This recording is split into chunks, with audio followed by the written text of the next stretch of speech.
نبی پاک صلی اللہ تعالیٰ علیہ وآلہ وسلم سے امت کا جذباتی رشتہ ہے. یہ پہلے دن سے ہی ابو جہل کب منع کرتا تھا کسی مسلمان کو کہ خانہ کعبہ میں نماز نہ پڑھو؟ کہتا پڑھو. حضرت صہیب ابن سنان رومی سے اس نے کہا کہ آپ اپنے طریقے کے مطابق، مسلمانوں کے طریقے کے مطابق کعبے کے اندر نماز پڑھیں، جو مرضی کریں. روکتے تو وہ نبی پاک کے قریب جانے سے تھے. وہ منڈیوں میں بیٹھ جاتے تھے، حضور کے قریب نہ جانا، حضور کے قریب نہ جانا، حضور کے قریب نہ جانا. میری بات کو آپ سمجھے اور ہمیشہ یاد رکھیں، امت کا نبی پاک سے جذباتی رشتہ، جذباتی. یہ جو رسول اللہ کی امت ہے یہ گناہگار ہو سکتی ہے پر اپنے نبی کی غدار نہیں ہوتی. میں آپ کو صحیح کہہ رہا ہوں. میرے کلین شیو نوجوان کے کان میں آپ جا کے کہیں نبی پاک، چاہے اس نے نماز نہ پڑھی ہو، چاہے اس نے داڑھی نہ رکھی ہو، آپ حضور کا نام لیں، اس کے رونگٹے کھڑے ہو جاتے ہیں. اس کی طبیعت، اس کا دل دھک دھک کرتا ہے. اس کی ایک ایک روح سے محمد محمد کی آوازیں نکلتی. یہ فیض ہے رسول پاک کا اور یہ کرم ہے اللہ کا اس امت کے ساتھ. امیر ملت پیر جماعت علی شاہ صاحب محدث علی پوری فرماتے ہیں، ایک جگہ ہندوؤں کا جلسہ تھا، ہندو پنڈت تقریر کر رہا تھا. اس نے نبی پاک صلی اللہ علیہ وسلم کی شان میں معاذ اللہ کو بے ادبی کر دی. مسلمان تھے ہی نہیں. ایک مسلمان تھا، وہ ملنگ نہیں ہوتے دوری ڈنڈے والے، اس کے پر رنگین ڈنڈا تھا، وہ کہیں دور بیٹھا تھا. تو اس نے سن لی، اسپیکر چل رہا تھا، تو وہ ڈنڈا لے کے تو اسٹیج پہ چڑھ آیا. وہ کہتا ہے میں نے پنڈت کے ساتھ میں مارا ایک ہی ہے، پر مارا ذرا صحیح کر کے. وہ ڈھیر ہو گیا، لوگوں نے گرفتار کر لیا، جیل میں چلا گیا. پیر صاحب کہتے ہیں میں ملنے گیا. بندے کو بسم اللہ بھی سیدھی نہیں پڑھنی آتی، سورۃ اخلاص بھی ٹھیک نہیں آتی، ربنا آتینا دعا نہیں کر سکتا، ملنگ ہے. میں ملنے گیا اور میں نے کہا یار نہ تو نماز پڑھے، نہ داڑھی رکھے، نہ تو مسجد جائے، پر تو نے کمال کر دی.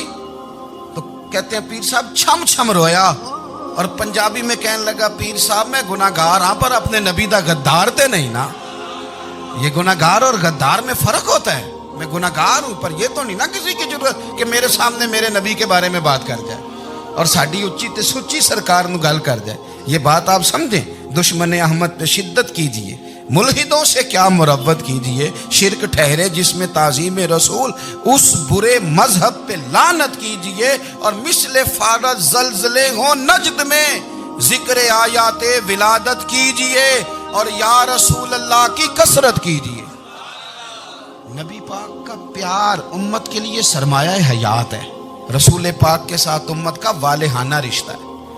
نبی پاک کے ساتھ والے حضرت خبیب کو گرفتار کر لیا مکے والوں نے. اس وقت غربت تھی اسلام پر. مکے میں سارے لوگ اکٹھے ہو گئے اور چوک میں پھانسی دینے لگے حضرت خبیب کو. کہنا آسان ہے، کرنا بڑا مشکل ہے. بندہ جیل میں الجھ جائے تو میں نے بڑے بڑے سیانے لوگ معافیاں مانگتے دیکھے، بڑے بڑے لوگ کہتے دیکھے ہیں کہ یہ کام بڑا. قید تنہائی بذات خود ایک مصیبت ہے. آپ کو اکیلا رہنا پڑ جائے نا، یہ لاک ڈاؤن ہوا ہے تو لوگ نفسیاتی مریض بن گئے. اکیلے رہنا، تنہا رہنا کوئی چھوٹا کام ہے. حضرت خبیب اکیلے اور مکے کا دور اور چاروں جانب کافر، اور چوک میں جب پھانسی پہ لٹکایا جانے لگا تو ابو سفیان بولے اور بول کے کہنے لگے یار بندہ کوئی کام کر کے بڑا پچھتاتا بھی ہے کہ یار نتیجہ کیا نکلا. تو معاذ اللہ آپ کا بھی نتیجہ تو پھانسی ہے. تو آپ کا کیا خیال ہے؟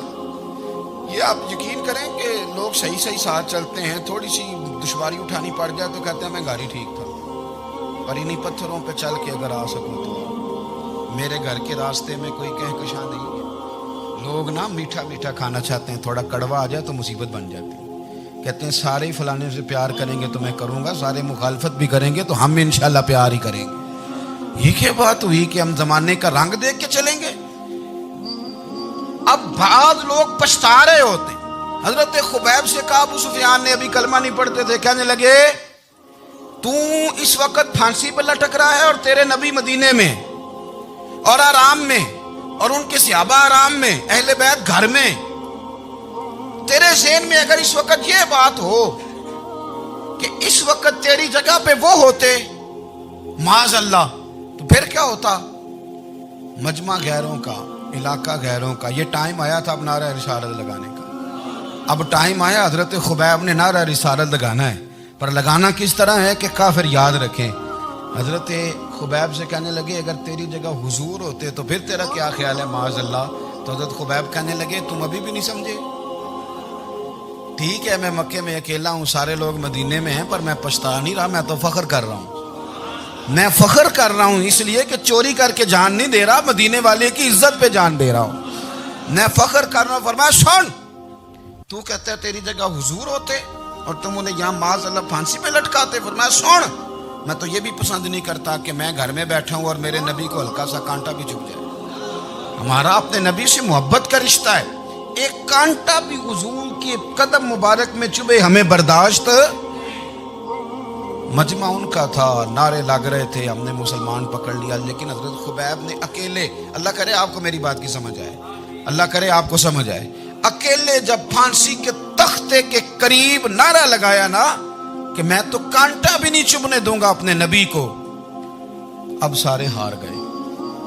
اب اسے ایک جملے نے نا ان کو شکست خوردہ کر دی. اب بول کچھ نہیں سکتے تھے, گردنیں جھک گئیں, اور جب سناٹا چھایا تو ابو سفیان ساتھ والے سے کہنے لگا باقی ساری باتیں اپنی جگہ پر ہیں, پر اصحاب محمد سے پیار تو بڑا ہی کرتے ہیں نا. اور وہ کچا رنگ للاری والا جیڑا چڑھ دا تے لیندا رہندا, اے عشق تیرے دا رنگ محمد چڑھ جائے پھر نہیں لیندا. کہا یار پیار تو یہ کرتے ہیں نا, اس میں کوئی شک والی بات. اس پیار سے کافر ڈرتا ہے. نبی پاک کے ساتھ جذباتی وابستگی, حضور کے ساتھ غلاموں کا جذباتی رشتہ, اور نبی پاک صلی اللہ تعالی علیہ وسلم کی آمد پر تشکر کے جذبات. امام رازی نے لکھا ہے کہ حضرت موسیٰ کلیم اللہ علیہ السلام نے تورات کی تختیوں کے اندر ایک امت کا ذکر پڑھا کہ جو امت گناہ کا ارادہ کرے گی تو گناہ لکھا نہیں جائے گا جب تک کر نہ لے, اور نیکی کا ارادہ کرے گی تو رب ان کی نیکی لکھ دے گا, اور جب وہ کر لے گی تو اللہ 10 گنا اجر عطا کرے گا. اور وہ ایسی امت ہوگی کہ جن کے چہرے قیامت کے دن نور کی طرح چمکیں گے, اور وہ امت ہوگی جن کی اللہ تعالیٰ زمین ساری پاک فرما دے گا, جہاں نماز پڑھیں گے نماز ہو جائے گی. یہ تذکرے پڑھ کے تو حضرت موسیٰ کلیم عرض کرنے لگے اللہ یہ امت میری بنا دے. تو رب کریم نے فرمایا کہ موسیٰ نہیں, یہ تو میرے محبوب کی امت ہے. فرمایا یہ تو میرے نبی پاک کی امت, حضور کی امت. اللہ اکبر. حضرت موسیٰ معمولی آدمی نہیں, وہ جلیل القدر پیغمبر ہیں جن کا قرآن کے ہر سپارے میں تذکرہ ہے, کہیں واضح طور پہ کہیں اشارتاً, ہر پارے میں. اور حضرت موسیٰ اللہ کے وہ نبی ہیں جو رب سے ڈائریکٹ باتیں کریں کوہ طور. کہا اے موسیٰ یہ امت تو میرے نبی کی ہے. حضرت موسیٰ علیہ السلام عرض کرتے ہیں, امام رازی نے لکھا ہے, کہتے ہیں اے اللہ پھر مجھے اپنی نبی کی امت میں شامل کر. او یار ہمیں لوگ کہتے ہیں میلاد نہ مناؤ, جس امت میں آنے کے لیے حضرت موسیٰ نے دعا مانگی, جس محبوب کی غلامی کے لیے, ہمیں تو دعا بھی کوئی نہیں مانگنی پڑی, اللہ نے فضل سے ہی مدینے والے کا غلام بنا دیا. تو ہم حضور کے تذکرے نہ کریں, ہم تشکر نہ کریں, ہم نبی پاک صلی اللہ تعالی وسلم کی نعت نہ پڑھیں, ہم حضور کے آنے پر جشن کا اظہار نہ کریں. ہر وہ جائز طریقہ جس سے اظہار خوشی ہو سکے وہ میلاد پہ کرنا چاہیے, اور اس کے لیے اسباب بنانے چاہیے. امت کا ایک جذباتی انداز ہونا چاہیے نبی پاک کے ساتھ, ایک وارفتگی, ایک ذوق, ایک طبیعت کے اندر وجدان. نعرہ مطلب اس طرح نہ ہو کہ بس چل رہا ہے کام.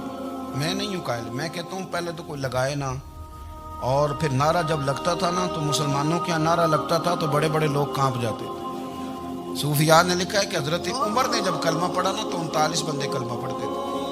تو نبی پاک نے رات کو دعا مانگی, اے اللہ عمر کو مسلمان کر کے اسلام کو عزت دے. حضرت عمر سویرے آ گئے, میں وہ تفصیل میں نہیں جاتا, بات لمبی. حضرت عمر جب آئے نا, انہوں نے آتے جب کہا نا کہ میں کلمہ پڑھنے آیا ہوں, تو حضور اتنے راضی ہوئے کہ نبی پاک نے کہا اللہ اکبر, تو صحابہ نے نعرے لگائے اللہ اکبر اللہ اکبر. یعنی 40 لوگ مسلمان ہوئے تو نعرے لگے. ہمارے صوفیاء کہتے ہیں حضرت عمر کے آنے پر جب نعرے لگے تو بتاؤ کہ وہ تو نعرہ تکبیر لگا, نعرہ رسالت کیوں نہیں لگا؟ تو کہتے ہیں گویا ہمیں حضور نے یہ سمجھایا ہے, حضور کے اشاروں نے سمجھایا ہے کہ میں اب اپنے نعرے خود تو نہیں نہ لگاؤں گا, میں نے تو اللہ اکبر کہہ دیا, عمر آ گیا ہے, میرے نعرے لگاتا رہے گا. نعرے لگیں گے. حضرت عمر نے پہلے دن ہی کہا کہ حضور آپ سچے رسول ہیں تو چھپ چھپ کے نماز کیوں پڑھیں. شروع ہو گئے نعرے, حضور آپ سچے ہیں تو چھپ چھپ کے نماز کا کیا مانا ہو. تو حضور نے فرمایا تیرا کیا ارادہ ہے؟ کہ حضور سارے نہیں, ایک میں, ایک امیر حمزہ, ایک لائن کے آگے وہ لگ جائے, ایک کے آگے میں لگ جاؤں. اور باقی مسلمان جتنے ہیں کل 40 تھے، پیچھے 18 19 بچے گئے. ایک لائن میں وہ ہو جائیں، ایک میں آگے، ایک میں امیر حمزہ ہو، ایک میں ہوں، تو دیکھ لیتے ہیں یہ ہمیں نماز کیسے نہیں پڑھنے دیتے. ہاں دیکھ لیتے ہیں. آئے نا میدان میں، ادھر آ ستمگر ہنر آزمائیں، تو تیر آزما ہم جگر آزمائیں. اور غلامان محمد جان دینے سے نہیں ڈرتے، یہ سر کٹ جائے یہاں رہ جائے کچھ پرواہ نہیں کرتے. فرمایا بھی پتہ چل جاتا ہے نا. ایک لائن میں حضرت امیر حمزہ ہو گئے، ایک میں حضرت عمر ہو گئے. پہلے یہ مارتے تھے جو حرم شریف میں مسلمانوں کے طریقے پہ نماز پڑھتا تھا. یہ جلوسوں کی بڑی برکت ہے، اندر بیٹھے رہے نا چپ کر کے، نکل جائیں تو پتہ کچھ بھی نہیں چلتا. جب نکلتے ہیں نا لوگ کہتے ہیں جلوس کیا معنی ہے، تو میں بتاتا ہوں نا جلوس کا معنی کیا ہے. حضرت عمر نے باہر نکلے 2 لائنوں کا جلوس، لمبا بھی کوئی نہیں، بندے بھی 40. اور جناب فاروق اعظم باہر نکلے تو عمر کا نعرہ، عمر کا. حضرت عمر نے یوں کر کے آستینیں بازو کی چڑھا لی اور اپنے گلے میں جو ان کے رومال تھا نا اس کو یوں سینے پہ باندھا، اور اس ہاتھ میں تلوار تھی تو یوں کر کے باہر لہرائی. کہنے لگے او مکے کے کافرو ادھر آؤ میرے سامنے. جس نے اپنی بیوی بیوہ کرانی ہو، جس نے بچے یتیم کرانے ہوں، وہ آئے میدان میں. مصطفیٰ کے غلام آج سڑکوں پہ نکل آئے میدان میں ہمارے سامنے ہمارا مقابلہ کرے. آئے نا میدان میں، ہم نکلے ہیں. اب ہم یہاں کعبے میں اعلانیہ نماز پڑھیں گے، ہم پڑھیں گے. طاقت ہے تو آؤ نا ہمارا مقابلہ کرو، آؤ.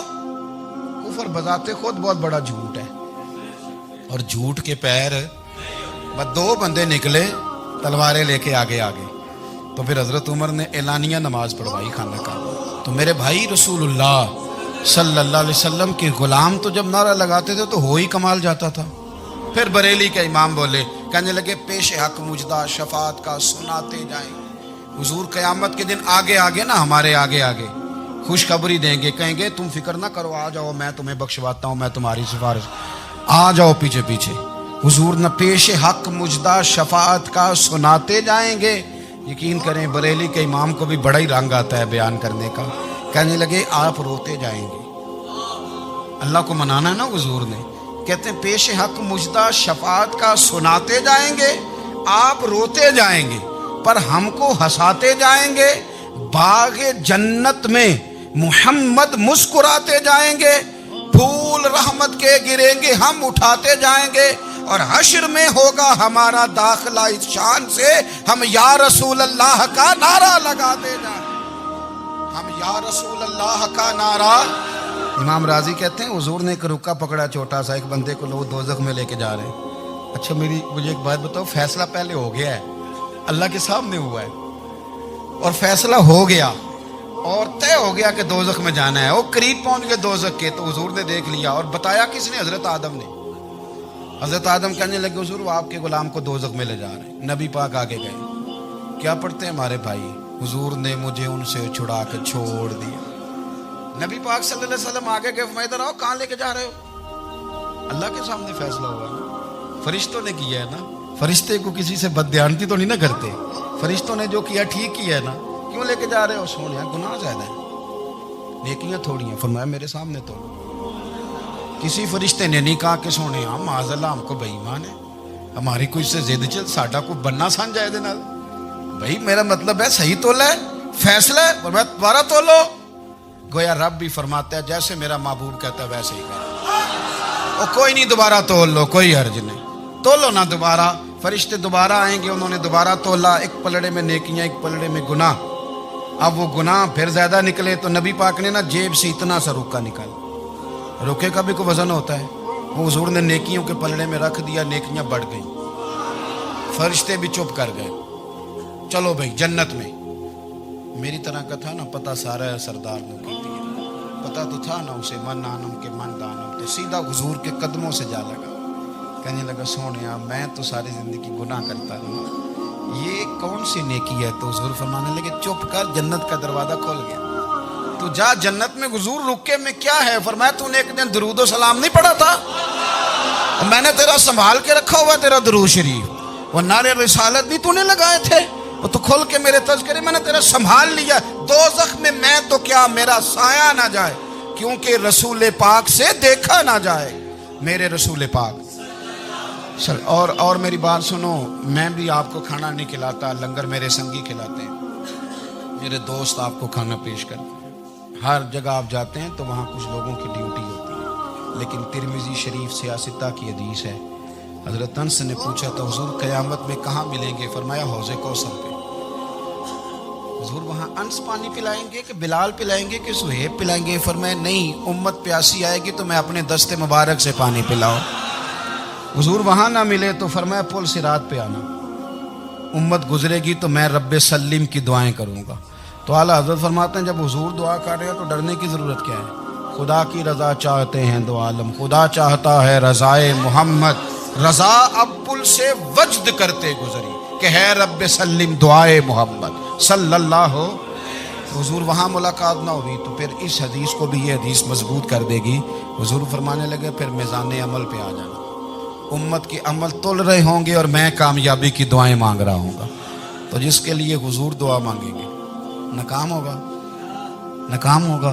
اپنے بچوں کو حضور کی محبت سکھائیں، نبی پاک صلی اللہ علیہ وسلم کی غلامی کریں.